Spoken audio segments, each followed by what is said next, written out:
बिस्मिल्लाहिर्रहमानिर्रहीम। अस्सलामुअलैकुम। इल्म की बात देखने वालों को राव कमर रिजवान नई वीडियो में खुशामदीद कहता है। दोस्तों, एक मर्तबा एक मौलाना मस्जिद के कच्चे सेहन में नीम के दरख्त तले बच्चों को पढ़ा रहे थे और बच्चे बुलंद आवाज में अपना सबक दोहरा रहे थे। जैसे कोई बच्चा थोड़ी सी भी गलती करता तो मौलाना साहब फौरन उसे ठीक करा देते। बच्चे अपनी अलग अलग आवाज में सबक पढ़ रहे थे। इतने में मौलाना साहब को एक गंभीर सी आवाज आई। आवाज सुनकर मौलाना साहब हड़बड़ा गए। कहने वाला कह रहा था, मियाँ जी अस्सलामुअलैकुम। मौलाना साहब जिन बच्चों को पढ़ा रहे थे उन सब बच्चों को जानते थे, लेकिन ये आवाज अलग थी। तभी तो मौलाना साहब चौंक गए थे। मौलाना साहब ने जवाब दिया, वालेकुम अस्सलाम। उनके सामने तकरीबन 7 या 8 साल का एक लड़का अपना सर झुकाए खड़ा था और अंदर आने की इजाजत मांग रहा था। मौलाना साहब ने कहा कि आ जाओ मियाँ, अंदर आ जाओ। अकेले आए हो क्या? भाई अम्मा अब्बा नहीं आए तुम्हारे साथ? ये बात सुनते ही वो बच्चा सब बच्चों को फलांगते हुए मौलाना साहब के पास आकर हाथ बांधकर खड़ा हो गया। उसकी नजरें झुकी हुई थी। उसने मौलाना साहब के किसी सवाल का कोई जवाब ना दिया। शायद वो मौलाना साहब के अगले सवालों का मुंतजिर था। मौलाना साहब को खुद ही पूछना पड़ा, क्यों मियाँ, कौन हो तुम और कहाँ से आए हो? क्या कुछ पढ़ना चाहते हो? बच्चे ने जवाब दिया, जी हाँ मौलवी साहब, आप मुझे अपनी शागिर्दी में ले लीजिए। मौलवी साहब उसके मासूम सरापे में खो गए थे, लेकिन उस बच्चे की आवाज थोड़ी अलग थी। वो उसे घूरते हुए बोले, क्या तुम्हारा ताल्लुक इसी गांव से है? यहाँ तो लोग पंजाबी भी ठीक तरह से नहीं बोल पाते और तुम हो के उर्दू बोल रहे हो। लड़का जरा सा भी नहीं घबराया और कहने लगा, वो दरअसल मौलाना साहब, मैं इस सामने वाले जंगल के पीछे जो गाँव है वहां से आया हूँ, जहाँ के नदी बहती है। आपको तो पता ही है, पिछले महीने मूसलाधार बारिशों की वजह से वहां सैलाब आ गया था और इससे बहुत सारे दरख्त भी उखड़ गए थे। लोगों के घर भी तबाह हो गए थे। हमारा घर भी इसी में डूब गया था। इसी तरह मैं अपने वालिदैन से बिछड़ गया। इसीलिए अब मैं चाहता हूं कि मैं आपके पास रहूं, क्योंकि इस गांव में तमाम बच्चे आपसे फैज़याब होते हैं। मैं आपके साथ रहना चाहता हूं। मौलवी साहब ने जब उसकी ये बात सुनी तो हैरत से बोले, लड़के तुम्हारी उम्र क्या है? कद काट से तो तुम 7 या 8 साल के लगते हो, मगर बातचीत तो बड़ों जैसी करते हो। बच्चे ने कहा कि मैं 13 साल का हूँ। बीमारी की वजह से मेरा कद छोटा रह गया। उसकी ये बात सुनकर तमाम बच्चे खिलखिलाकर हंसने लगे। मौलवी साहब ने वहीं बैठे बैठे 1-2 बच्चों को छड़ी से हल्का सा मार दिया और फिर लड़के से कहने लगे, अच्छा पुत्र, आज से खुद को हमारी शागिर्दी में समझो। और हाँ, तुम्हारा नाम क्या है? बच्चे ने कहा कि मौलवी साहब, मेरा नाम मिराजुद्दीन वल सिराजुद्दीन है। उसकी उर्दू पर देहाती बच्चे फिर से हंसने लगे और अब तो मौलवी साहब भी हंस पड़े। उन्होंने सब बच्चों को छुट्टी दे दी और कहा कि अगर कहीं कोई अच्छा सा सालन मिल जाए तो मेरे वास्ते उसे अलग से कटोरे में डाल लेना। दाल साग तो हमें हजम नहीं होता। नया लड़का ये बात सुन रहा था। वो जल्दी से बोला, मौलवी साहब, आज मैं आपके लिए खाना लाऊं? मेरी बहन इससे अगले गांव में रहती है और बड़ा अच्छा खाना बनाती है।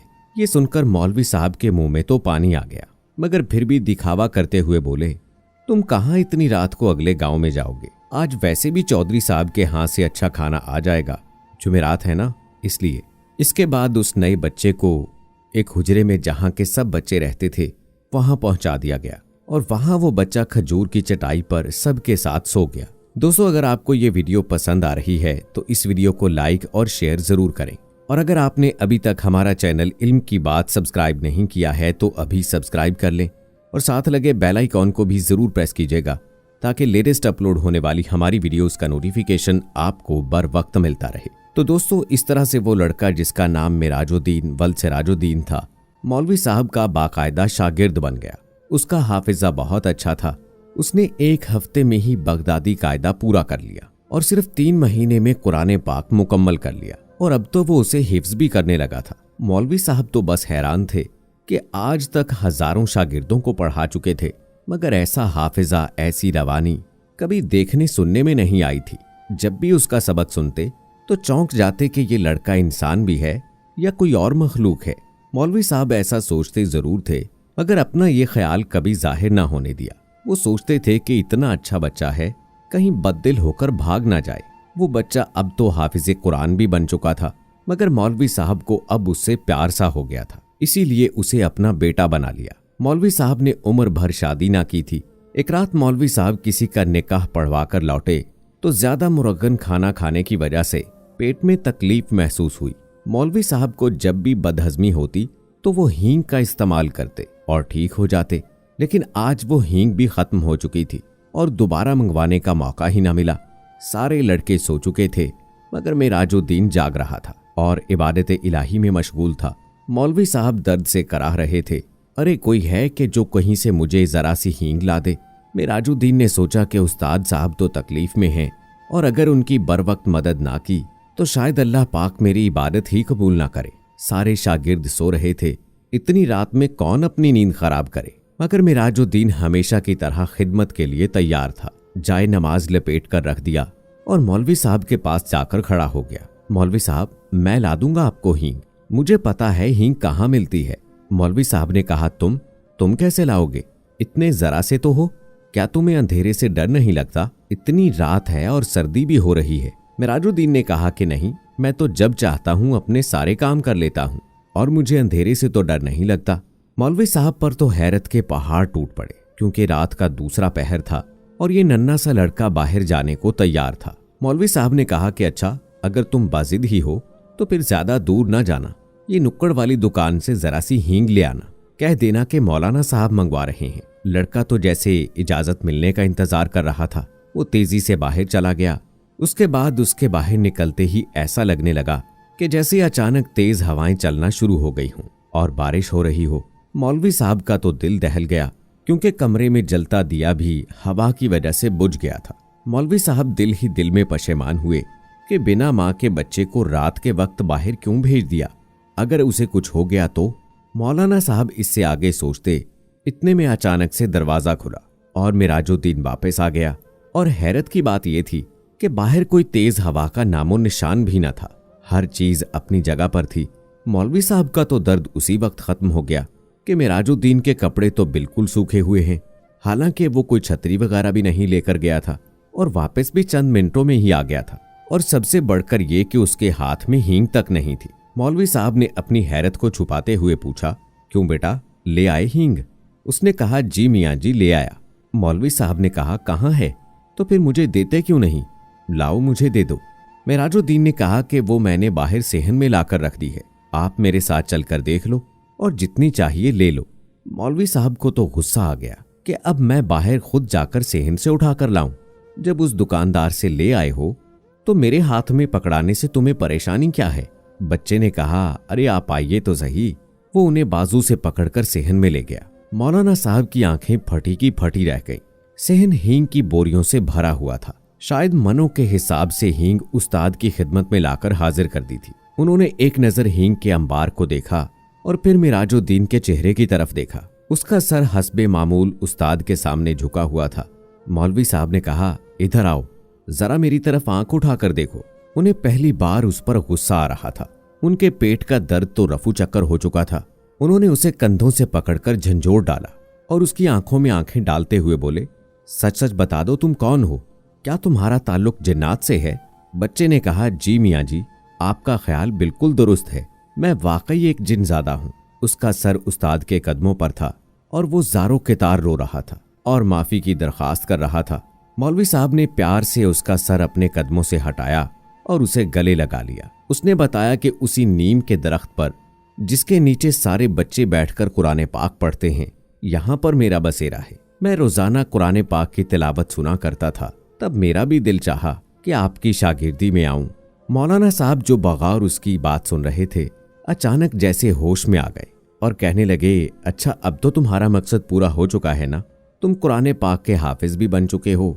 बेशक आज तक तुमने मुझे शिकायत का मौका नहीं दिया, लेकिन मुझे खदशा है कि अगर तुम्हें किसी दिन किसी बात पर गुस्सा आ जाए और अचानक तूने अनजाने में अपनी ताकत का मुजाहिरा कर दिया तो तब क्या होगा?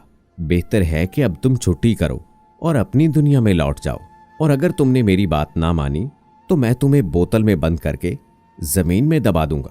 मौलवी साहब की डांट सुनकर वो बाकायदा हिचकियां लेकर रोने लगा और बोला, जिन उस्ताद साहब ने उन्हें इल्म सिखाया वो उनकी जी भरकर खिदमत नहीं कर सकेगा। इस बात के लिए वो जिंदगी भर शर्मसार रहेगा। मौलवी साहब ने उसे तसल्ली दी और कहा कि उन्होंने अपना हक उस पर माफ किया, इसीलिए अब वो सीधा अपनी दुनिया में लौट जाए, यानी जिन्नात के पास लौट जाए। मिराजुद्दीन मौलवी साहब को अल्लाह हाफिज कहकर किसी नन्हे से बच्चे की तरह दरवाजा खोलकर कोठड़ी से बाहर चला गया। मौलवी साहब को उसकी आंसुओं भरी आंखें रात भर रुलाती रहीं। मौलवी साहब की हिदायत पर हमेशा के लिए लौट जाने से पहले उसने हींग भी वापस गोदाम में पहुंचा दी थी। इस बात को काफी साल बीत गए और मौलवी साहब समेत बाकी सब लोग भी उसे भूल गए, क्योंकि वो जिनज़ादा कभी भी लौटकर दोबारा नहीं आया। मौलवी साहब तावीज़ गंडे के काम में भी माहिर थे। गांव की नौजवान लड़कियों पर जब भी हिस्टेरिया का दौरा पड़ता और माँ बाप उसे जिन वगैरह की शरारत समझते तो वो मौलाना साहब के पास आते और वो लड़की फिर से ठीक हो जाया करती। एक मर्तबा एक लड़की को मौलाना साहब के पास लाया गया। वो लड़की बिना पानी के मछली की तरह तड़प रही थी और बार बार सर पटक रही थी। उसकी आंखें अंगारों की तरह लाल हो रही थीं, बाल बिखर गए थे। मौलवी साहब को वो लड़की बाकी लड़कियों से मुख्तलिफ नजर आई।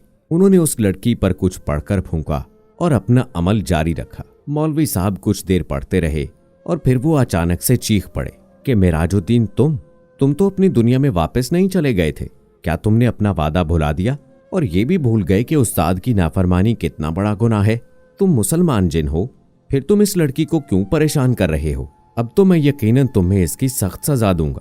तुम इस लड़की को फौरन छोड़ दो और अभी मैं तुम्हारा इलाज करता हूँ। मेरा ख्याल है कि मुझे तुम्हें बोतल में बंद करना ही पड़ेगा। मेराजुद्दीन, जो कि एक जिन था, उसने कहा, नहीं मियाँ जी, ऐसा ना करना। आपको अल्लाह का वास्ता है, मैं वादा करता हूँ कि अब कभी भी आपकी तरफ लौट कर नहीं आऊंगा, मगर आखिरी बार मुझे अपनी दुनिया में लौट जाने से पहले आपकी कदम बोसी करना है। आपका आखिरी दीदार करना चाहता था मैं हरगिज ऐसी हरकत ना करता अगर मैं अपनी इससे पहली वाली कोशिशों में कामयाब हो जाता। शायद आपको याद हो कि गांव के एक चौधरी की उसी रात किसी ने चारपाई उलट दी थी जब मैंने आपको अल्लाह हाफिज कहा था। मेरा ये प्रोग्राम था कि यूं इस बंदे के इलाज के लिए आपको बुलाया जाएगा और इस तरह से मैं अपने मोहतरम उस्ताद का दीदार एक बार फिर से कर सकूंगा। मगर मुझे नाकामी का मुंह देखना पड़ा, क्योंकि उन्होंने मुझे भगाने के लिए किसी और को बुला लिया था। उसने मुझे सख्त अजियत और तकलीफ पहुंचाई, क्योंकि उसने वाकई मुझे एक बोतल के अंदर बंद करके खेत के अंदर दबा दिया। वो तो मेरी लगन सच्ची थी कि जमीन पर ट्रैक्टर चला और आज पूरे 10 साल बाद मुझे रिहाई मिली। तो मैंने सोचा, उस्ताद के दीदार के शौक में मैंने बहुत सजा पाली, अब तो मैं जरूर आपकी ज़ियारत करूंगा, चाहे इसके बदले मुझे दोबारा फिर से बोतल के अंदर जाना पड़े। मुझे बेहद अफसोस है कि मुझे एक बार फिर ये तरीका आजमाना पड़ा, लेकिन मेरी आज ख्वाहिश तो पूरी हो गई। अब बस मुझे आप आखिरी बार अपनी कदम बोसी का मौका दे दें। मैं अपने उस्ताद के कदमों की खाक अपनी पलकों पर लगाना चाहता हूँ, आपके गले लगना चाहता हूँ। मौलवी साहब ने उसे लड़की को छोड़ देने का हुक्म दिया और उसे गले से लगाकर खूब प्यार किया और दरवाजा खोल दिया। लड़की भी होश में आ गई, मगर मौलवी साहब की आंखें नम हो गईं। तो दोस्तों, ये किस्सा एक मौलवी साहब और एक जिनजादे का था, जो कि आज की वीडियो में हम आपको सुनाना चाह रहे थे। उम्मीद है कि हमारी आज की ये वीडियो आपको पसंद आई होगी। आज की इस वीडियो के बारे में अपनी राय कमेंट बॉक्स में जरूर दीजिएगा। मिलते हैं अगली वीडियो में, तब तक के लिए अल्लाह हाफिज।